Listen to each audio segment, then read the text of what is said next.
여러분에게 한 가지 퀴즈를 내도록 하겠습니다. 마음속으로 한번 맞춰보시기 바랍니다.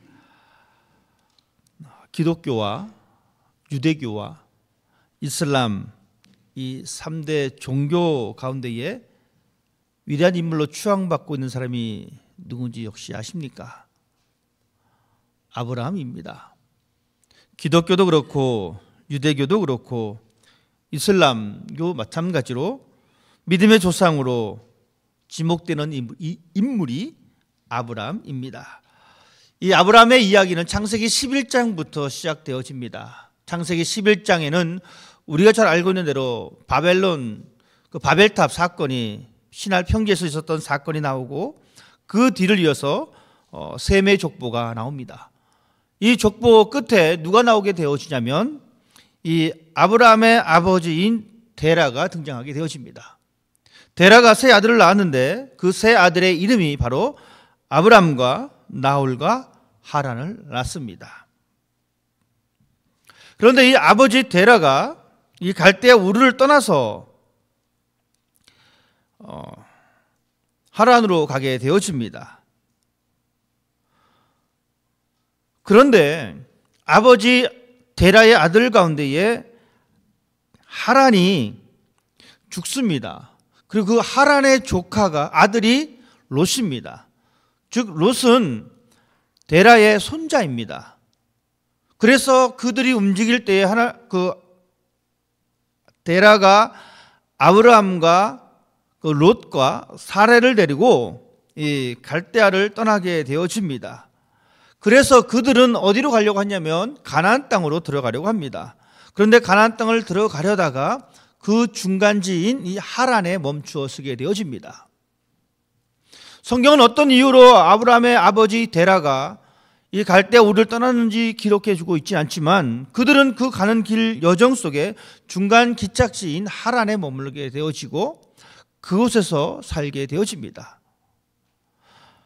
아버지가 수완이 좋았던지 이 데라는 그곳에서 많은 재산을 또한 얻게 되어집니다. 그런데 이 하란에 살고 있었던 이 데라가 죽게 됩니다. 즉 이제 하란에서는 누가 남게 되어지냐면 아브라함과 그의 아내와 조카만 남게 되어집니다. 바로 그러할 때 하나님께서 하란에 있을 때에 아브라함에게 나타납니다. 오늘 그것이 바로 12절의 말씀입니다. 여호와께서 아브라함에게 이르시되 너는 너의 고향과 친척과 아버지의 집을 떠나 내가 내게 보여줄 땅으로 가라라고 말씀합니다. 그래서 하나님은 이스라엘 백성들이 생각하고 있는 이 선민사상의 시작점인 이 아브라함에 대한 것을 늘 생각하고 있었다라고 하는 사실입니다. 이스라엘의 선민사상의 시작, 즉 하나님께서 선택받은 민족, 이것은 바로 하나님이 하란에 있을 때에 아브라함을 부르셨다라고 하는 사실입니다. 그래서 새로운 조상이 되도록 불러주셨습니다. 하나님께서 아브라함을 부르신 것은 바로 이런 구속의 역사의 시작점을 또한 우리들에게 보여주고 있습니다. 하나님께서 아브라함을 부르셨고 아브라함은 그 하나님의 말씀에 순종하게 되어집니다. 그런데 이 순종은 노아의 순종과 좀 비슷합니다.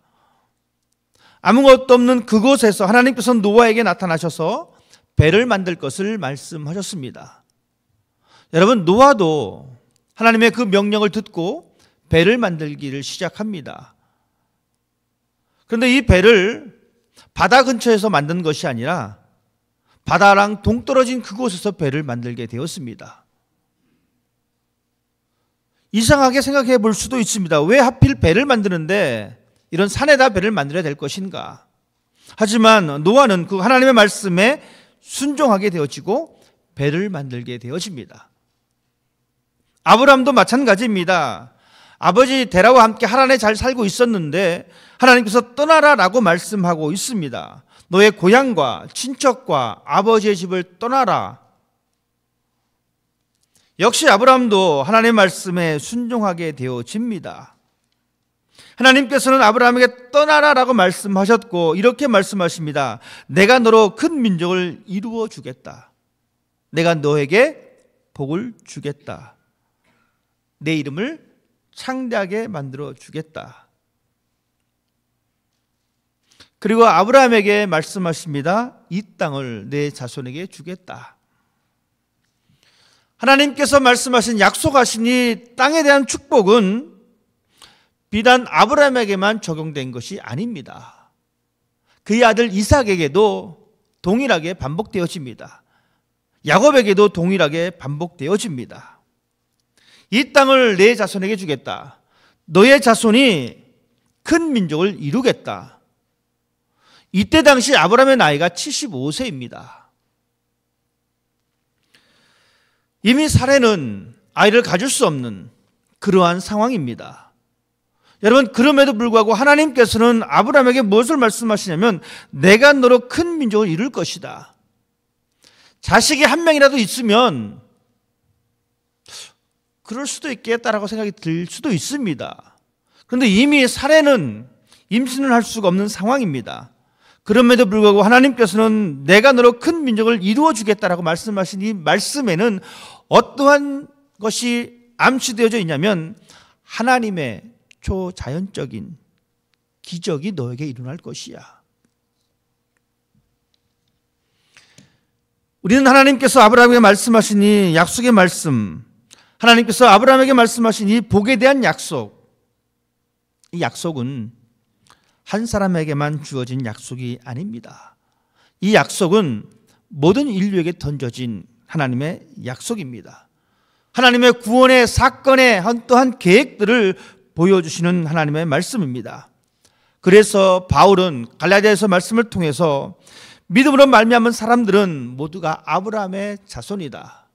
믿음으로 살아가는 사람은 아브라함의 아들이다라고 말씀해 주고 있습니다.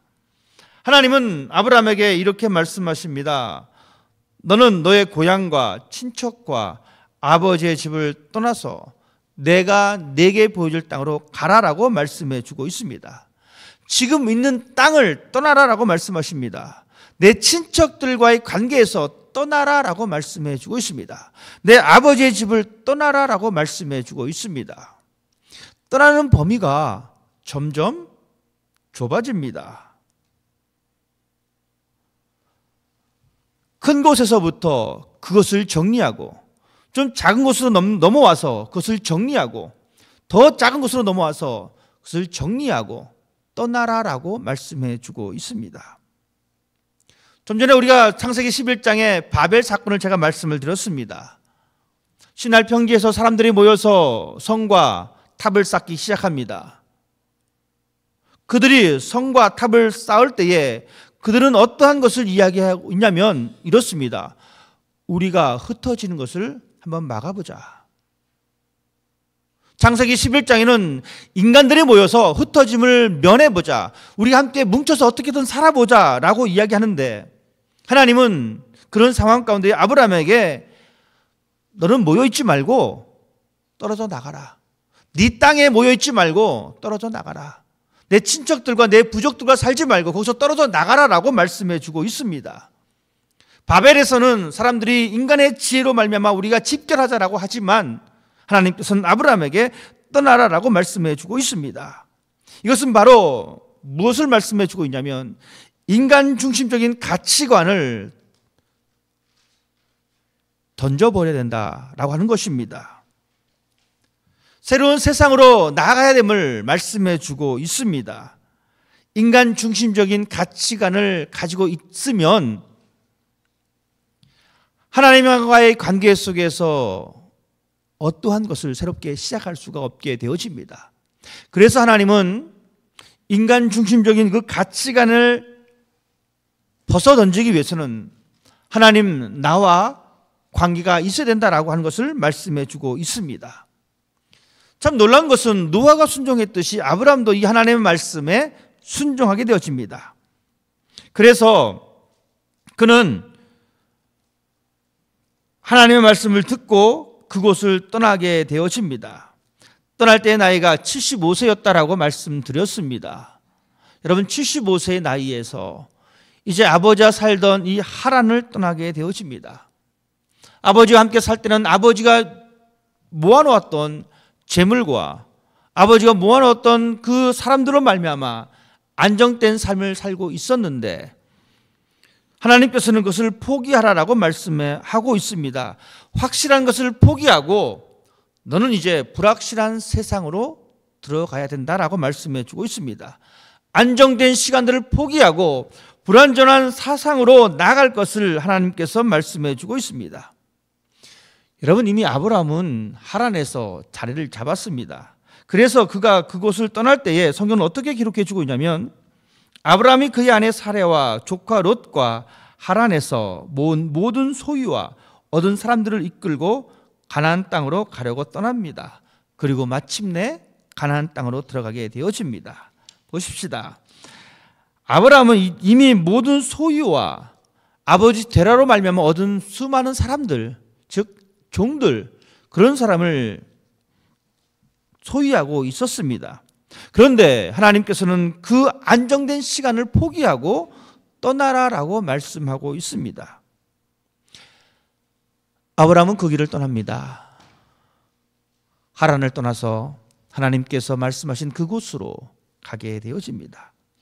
그런데 참 재밌는 것은 하나님께서 가라고 하셨으면 사람이 없는 그곳에 보내주셔서 순조롭게 정착하게 만드셔야 되는데 그 땅에 들어갔더니 이미 가나안 사람이 그곳에 살고 있었습니다. 여러분, 굴러온 돌이 박힌 돌을 빼내려고 하면 박힌 돌이 어서 오십시오, 내가 자리를 양보하겠습니다, 이렇게 할 수가 있겠습니까? 여러분이 다 성인이시라면 그것이 가능합니다. 근데 우리는 성인이 아니고 성도입니다. 때로는 우리 교회에 굴러 들어온 돌이 있는데 내가 하고 있는 이 모든 것들을 하지 말고 내가 다 하겠다라고 하면 과연 옳다구나, 당신 하십시오라고 할 사람이 있겠느냐는 것이죠. 하나님께서 말씀하신 이 가나안 땅에 아브라함이 들어갔는데 그곳에 이미 가나안 사람이 거주하고 있었습니다.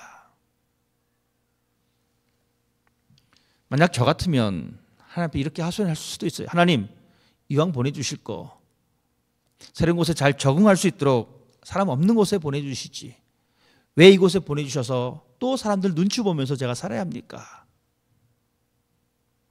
물론 성경은 그것을 기록해 주고 있지 않지만 아브라함은 그곳에 들어가서 이제 여호와 하나님께 단을 쌓게 되어집니다. 그리고 그는 가나안 땅에 들어갔지만 그곳에 머물러 있지 아니하고 이동하게 되어집니다. 그리고 그는 그 이동하면서 계속해서 하나님 앞에 단을 쌓는 모습을 우리에게 보여주고 있습니다. 성경은 아브라함이 그곳에 들어가서 여호와 앞에 제단을 쌓고 여호와 이름을 불렀고 그가 가는 곳마다 아버지 앞에 제단을 쌓았다는 것은 미지의 세상으로 자기를 보내신 하나님에 대한 감사의 고백입니다.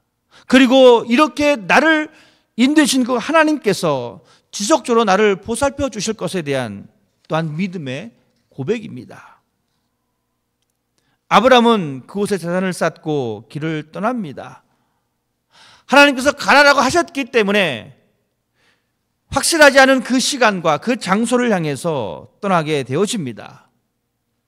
아브라함의 선택이 옳은지 틀린지 그 시간은 알 수가 없습니다. 여러분, 그렇지 않습니까? 여러분이 선택한 배우자가 그때 당시 그 시간에 그 선택이 과연 옳았을지 아니면 틀렸을지, 내가 그때 얻었던 잡이 그 선택이 옳았을지 틀렸을지, 이 모든 것은 시간이 증명해 줍니다. 역사가 증명해 줍니다. 훗날에 이것이 하나님의 뜻이었고 이것이 하나님 앞에 내가 순종하는 것이었다라고 하는 것은 시간이 지난 이후에야 가능하다라는 사실입니다. 그러면 그것을 알 수 없는 지금의 시간은 어떻게 보낼 것인가? 아브라함이 길을 떠날 수밖에 없었던, 아브라함이 떠나는 것을 선택했던 그 선택의 기준은 무엇이었을까? 우리는 수많은 사건 앞에서 어떠한 것을 선택하게 되어집니다. 여러분이 선택할 때마다 그 선택의 기준이 무엇입니까? 우리는 이 믿음을 통해서, 아브라함의 믿음을 통하여 선택의 기준이 무엇이 될 것인가에 대하여 우리는 고민해야 합니다. 그리고 성경 역사를 통하여 그것을 선택했던 아브라함은 결국 믿음의 사람이었다라고 칭송받았는데, 그러면 나의 신앙도 마찬가지입니다. 나의 선택이, 어떠한 기준을 근거로 한 나의 선택이 훗날에 이것이 하나님 앞에 기쁨이었다는 것을 알 수 있을까? 바울은 아브라함의 그 모습을 하나님께서 의로 여겼다라고 기록해 주고 있습니다. 즉 아브라함이 하나님의 말씀을 듣고 길을 떠났다는 것은 하나님의 약속에 대한 포커스가 있었다라는 사실입니다. 떠났다는 것은 자신의 삶의 운명을 하나님께 걸었다는 것입니다. 아브라함이 순종하는 것을 어떻게 표현해 주고 있냐면 길을 떠남입니다. 그가 떠나는 것이 순종이었습니다. 그 결과 그는 믿음의 조상이 되었습니다. 아브라함이 그 지역을 떠날 수 있었던 여건은 좋은 것이 하나도 없습니다. 왜냐하면 그 부족을 떠난다는 것은, 그 고향 땅을 떠난다는 것은 자신의 생명이 더 이상 보장되지 않는다는 것입니다.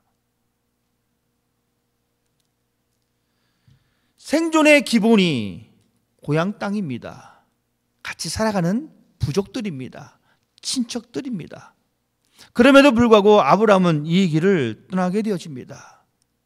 말씀드렸듯이 아브라함은 하나님의 약속에 대한 신뢰가 있었기 때문에 눈에 보이는 우리가 익숙한 나의 땅과 나의 친척들과 내 아버지가 아니라 하나님의 약속이 나에게 있다라고 하는 이 사실 때문에 아브라함은 그 길을 떠나게 되어집니다.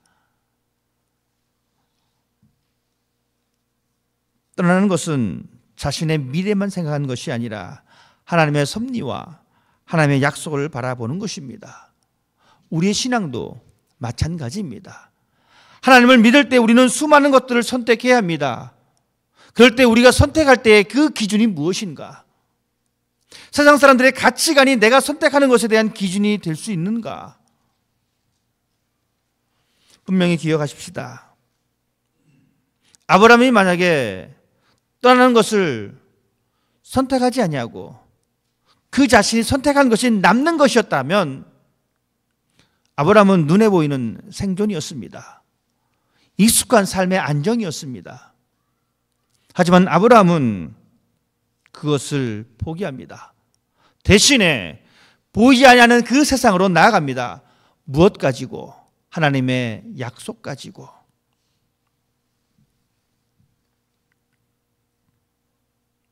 아브라함이 가지고 있었던 것은 추상적인 믿음이 아니라 현실적인 행동이었습니다. 이례적인 순종이 아니라 반복된 믿음의 행위였습니다. 하나님께서 하란을 떠나실 때에 한 번 있었던 사건이 아닙니다. 그는 하나님의 약속을 듣고 하란을 떠났습니다. 그리고 가나안 땅에 드디어 정착하게 되었습니다. 그럼에도 불구하고 하나님께서는 여전히 아브라함에게 이곳을 떠나라 떠나라라고 말씀해 주고 있습니다. 아브라함은 그것을 순종하게 되어집니다. 아브라함이 가졌던 순종은 일회성이 아닙니다. 반복되어진 순종입니다. 하나님의 약속을 부여잡은 반복되어진 순종. 여러분, 우리의 신앙도 이런 모습을 가질 수 있어야 합니다. 일회성 순종이 아니라 하나님, 제가 그때 한번 순종하지 않았습니까? 이것이 아니라 하나님께서 원하실 때 우리는 그때마다 하나님의 약속을 부여잡고 순종하는 그 모습. 왜냐하면 우리는 하나님의 약속 앞에 있는 존재들이기 때문에 그렇습니다. 사랑하는 성도 여러분, 하나님의 약속에 집중하십시다. 세상의 주관과 세상의 가치관에 집중하는 것이 아니라 하나님이 나에게 던져주신 그 약속의 말씀에 집중하시고 때론 내 삶이 어렵다 할지라도, 때론 나의 생존에 위협이 생긴다 할지라도 아브라함처럼, 아브라함이 선택한 것처럼 하나님께서 복을 주시겠다라고 하신 것, 하나님께서 큰 민족을 이루게 해주시겠다라고 하는 것, 하나님이 내 이름을 창대하게 해주시겠다라고 하는 것, 그런 약속을 믿고 나갔던 아브라함처럼 우리도 하나님의 약속, 보이지 아니하는 이 하나님의 약속을 믿고 그 약속에 순종으로 나가는 수 있는 사람이 되어야 합니다. 순종은 눈에 보이지 않는 것을 하는 행위입니다. 이스라엘 백성들이 애굽에서 나와서 가나안 땅으로 들어가게 되어집니다. 이제 가나안 땅에 들어갈 때에 마지막 남은 관문이 있습니다. 요단강입니다. 이 요단강을 건널 때에 하나님께서는 말씀하십니다. 언약궤를 메고 요단강을 먼저 건너라. 윗물을 막고 길을 건너도 시원찮은 그 판국에 그것은 말씀하지 않냐고 그냥 언약궤 메고 건너라라고 합니다. 하나님 말씀에 순종했던 이스라엘은 그 언약궤를 메고 그 발을 요단강에 내디딜 때에 요단강이 멈추게 되어지는 기적을 경험하게 되었습니다. 눈에 보이지 아니하는 하나님의 약속을 믿고 건너갔던 그 사람들처럼, 눈에 보이지 아니하는 하나님의 약속을 믿고 나아갔던 아브라함처럼 우리도 하나님의 약속을 믿고 하나님께서 말씀하신 것에 순종하는 사람이 되어야 합니다. 예수님께서는 그 순종의 모습을 우리들에게 보여주셨습니다. 하나님의 구원 계획 아래 예수는 하나님의 말씀에 순종하셨고 육신의 몸을 입고 이 땅에 오셨습니다. 십자가에 죽으시기까지 하나님의 말씀에 순종하셨습니다. 세상을 구원하시는 하나님의 계획에 예수님께서 순종하심으로 말미암아 우리 모두가 이 놀라운 구원을 경험하게 되었습니다. 마찬가지로 우리의 순종도 하나님 앞에서 온전히 설 수 있는 사람이 되어야 합니다. 우리의 순종이 하나님을 예배하는 그 삶의 자리에서, 우리의 순종이 하나님의 이 구원의 완성의 한 그림을 그릴 수 있는 그런 귀한 모습으로 설 수가 있게 되어집니다. 우리가 순종할 수 있는 것은 하나님을 신뢰할 때에 가능한 것입니다. 이 신뢰는 예배를 통해서 이루어집니다. 아브라함이 가나안 땅에 들어가서 제단을 쌓고 하나님 앞에 예배를 드립니다. 여러분, 이 행위는 하나님을 신뢰하는 행위입니다. 이 모습이 우리 가운데 있을 때에 우리 또한 우리가 선택하고 나가야 할 그곳을 향해서 담대하게 걸어갈 수가 있게 되어집니다.